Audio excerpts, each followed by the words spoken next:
Hello प्यारे बच्चों, स्वागत है आपका मेरे यूट्यूब चैनल दीपक कुमार नवरंग पर। और आज हम पढ़ेंगे क्लास 10th की फर्स्ट फ्लाइट बुक से 4th चैप्टर जिसका नाम है the diary of Anne Frank. और ये हम पढ़ेंगे बच्चों सपोर्टिंग मटेरियल में से, जिसमें से जो मेन पॉइंट हैं उनको पढ़ेंगे। तो पहला जो इसका पॉइंट है उसे हम छोड़ते हैं, सेकेंड पॉइंट से स्टार्ट करते हैं। एने is gifted a diary on her 13th birthday. एने को जो है उसके 13वें बर्थडे वाले दिन उसे एक डायरी गिफ्ट की जाती है। Anne feels diary writing as a strange experience. It seems so because later neither her self nor other will take interest in the musing of 13-year-old girl. और एने को जो है डायरी लिखना एक अजीब सा ही एक अनुभव था, और ऐसा इसलिए क्योंकि ना सिर्फ वो बल्कि कोई और भी जो है उस 13 साल की लड़की के विचारों में कोई इंटरेस्ट लेने के लिए तैयार नहीं था। However she feels the need to write because she want to lighten the burden of her heart. और अब जैसे भी जो है उसे महसूस हुआ कि उसे डायरी लिखनी चाहिए, क्योंकि जो है वो अपने हार्ट पर जो बर्डन है, जो बोझ है, उसको हल्का करना चाहती थी। Once she is feeling low because of boredom and slight depression. An idea linger in her mind that paper has more patience than people. और एक बार जो है वो बहुत ज़्यादा बोर महसूस कर रही थी और थोड़ा सा डिप्रेशन भी था, तनाव था। तो इसलिए उसके मन में जो है एक विचार आया, और मतलब वो ये था कि जो है पेपर में लोगों की अपेक्षा ज़्यादा पेशेंस होता है, यानी कि धैर्य होता है। पेपर को चाहे आप तोड़ दो चाहे फाड़ दो, पेपर कुछ नहीं कहेंगे, परंतु जो है जो लोग हैं उनसे हम कुछ कहते हैं तो वो उसका रिप्लाई करते हैं, ठीक है। तो इसलिए उसे लगा कि पेपर में ज़्यादा पेशेंस है compare than people.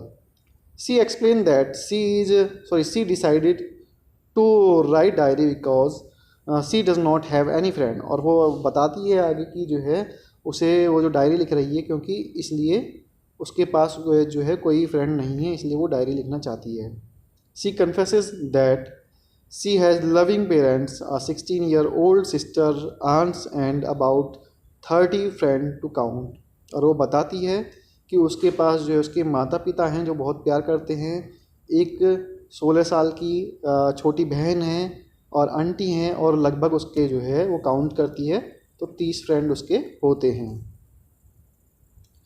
On the surface she seems to have everything except a true friend to whom she can share her feeling and confide. और हकीकत में देखा जाए तो उसके पास जो है सब कुछ था, बस उसके पास ट्रू फ्रेंड्स की कमी थी। ट्रू फ्रेंड को छोड़कर उसके पास सब कुछ था जिसे वो अपनी फीलिंग बता सके, अपनी ये कोई पर्सनल या गुप्त जो भी बात है उसको शेयर कर सके। That's why is planned to make the diary her best friend and call it Kitty। और इसलिए जो है वो प्लान करती है कि अपनी जो बेस्ट फ्रेंड है वो डायरी को बनाएगी और डायरी का जो नाम रखेगी वो किटी रखेगी, ठीक है। तो किटी जो है डायरी का नाम है। She gives a brief sketch of her family. She write her father is Otto Frank, mother is Edith Hollander Frank and sister 16-year-old sister Margot Frank. और वो बताती है अपने फैमिली के बारे में थोड़ा सा कि जो है उसके पापा जो ओटो फ्रैंक हैं, माँ एडिथ होलैंडर फ्रैंक, और जो बहन है वो 16 साल की है जिसका नाम है Margot Frank. When her parents shift to Holland she stay with her grandmother in Aachen. और जब उसके माता पिता जो है हॉलैंड में जब शिफ्ट हो जाते हैं तो वो अपनी दादी के साथ एथेन में रहती है। She writes that she is deeply attached to her grandma who died in 1942 due to prolonged illness. और वो अपनी डायरी में आगे लिखती है बहुत ही गहराई से, मतलब एक तरह से दुख में, क्योंकि उसकी जो दादी माँ हैं वो 1942 में एक बहुत ही लंबी बीमारी की वजह से, मतलब पुरानी बीमारी की वजह से मर गई थी। और इस वाले she recounts that up to the age of 6 she stay in Montessori nursery. और वो बताती है कि जो है वो 6 साल तक मॉन्टेसरी नर्सरी में रही थी। When she leave school after her 6th grade the headmistress Mrs Kuperus odious her with tearful eyes. और वो बताती है कि जब उसने अपने मतलब जब वो छठी क्लास उसने पास कर ली थी तो उस स्कूल की जो हेड मिस्ट्रेस थी मिसेस कुपरेस, वो जो है उसको मतलब विदा करते समय टीयरफुल मतलब आंसुओं के साथ रोई थी, बहुत ज़्यादा विदाई दी थी उसे। और ये वाला नेक्स्ट वाला पॉइंट छोड़ देना है, 4 ऑफ देम। नेक्स्ट पॉइंट पढ़ते हैं। She shares with Kitty about her school result and her mathematics teacher Mr Keesing. और वो जो है आगे बताती है अपनी मतलब किटी के में कि जो है सॉरी जो वो अपनी जो भी कोई फीलिंग होती है स्कूल में, जो भी कोई रिजल्ट है या फिर एक मैथमेटिक्स के जो टीचर हैं मिस्टर कीजिंग, उनके बारे में इस डायरी में लिखती है। Any talk too much in her class that annoy Mr. Keesing. After several barring, Mr. Keesing gives her punishment in the form of writing an essay on a chatterbox. और जो है एन क्लास में बहुत ज़्यादा बातचीत करती है, तो इस जिससे जो है मिस्टर कीजिंग को गुस्सा आ जाता है या परेशान होते हैं। और जब मिस्टर कीजिंग उसे बहुत बार वार्निंग देते हैं वो तब भी नहीं मानती है, तो वो उसे एक पनिशमेंट के तौर पर एक ऐसे लिखने के लिए कहते हैं जिसका नाम होता है, टॉपिक जो होता है वो होता है अ चैटर बॉक्स, यानी कि बहुत ज़्यादा बातूनी। She writes giving reason that she inherit the trait of talking from her mother which is incurable. और वो उस ऐसे में लिखती है कि ये जो मेरी बात करने की जो आदत है ये मुझे मेरी माँ से वंश में मतलब वंशानुगत में मिली है, ठीक है, हेरिडिटी में मिली है मुझे, जो कि इनक्यूरेबल है, यानी कि इसका कोई इलाज नहीं है। She get another punishment, she has to write essay on quack quack quack said mister Chatterbox. और इस बात से भी मिस्टर कीजिंग जो है गुस्सा हो जाते हैं, तो वो उसे फिर से एक और पनिशमेंट देते हैं।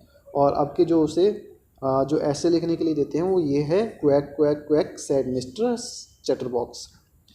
But she writes it in verse with support of her friend Sunny. और परंतु वो क्या करती है, वो इसे ऐसे के तौर पर ना लिखकर इसे एक कविता की तरह लिख देती है अपने एक फ्रेंड की सहायता से जिसका नाम क्या है, सनी। She is pleased that Mr Keesing was trying to play a joke on her but the reverse happen. और क्योंकि जो है मिस्टर कीजिंग बहुत ज़्यादा मतलब हंसी मजाक नहीं करते हैं, वो सीरियस किस्म के इंसान हैं, तो वो खुश होती है कि मिस्टर कीजिंग जो है शायद कोशिश करेंगे कोई हंसी मजाक या जोक करने का, परंतु क्या होता है वो फिर से जो है सीरियस हो जाते हैं। Mister Keesing take the poem in a positive way and read to the class adding his own comment. परंतु आगे क्या होता है, जो मिस्टर कीजिंग हैं वो इस पोएम को एक पॉजिटिव वे में लेते हैं, मतलब उसकी बुराई नहीं करते, उसकी तारीफ़ करते हैं और पूरी क्लास में जो है उसको पढ़कर भी सुनाते हैं, अपनी मतलब अच्छी तारीफ़ करके उसकी यानी की तो सुनाते हैं। After this incidents she is allowed to talk and not punished. और इस घटना के बाद उसे बात करने के लिए अलाउ कर दिया गया और कभी भी उसे पनिशमेंट नहीं दिया गया। On the contrary mister Keesing change his attitude and start making joke in the class. और दूसरी तरफ क्या था, जो मिस्टर कीजिंग थे उन्होंने भी अपने बिहेव को चेंज कर लिया, उन्होंने भी अपने एटीट्यूड को चेंज कर लिया और वो भी जो है क्लास में हंसी मजाक करने लगे। तो बच्चों ये थी हमारी छोटी सी जो स्टोरी थी chapter 4 the diary of Anne Frank. तो उम्मीद करता हूँ कि आपको ये स्टोरी समझ में आई होगी और आपको अगर अच्छी लगी है तो इसे कमेंट बॉक्स में ज़रूर लिखें और इस वीडियो को अधिक से अधिक शेयर करें और मेरे चैनल को ज़रूर सब्सक्राइब करें। धन्यवाद। Press the bell icon on the YouTube app and never miss another update.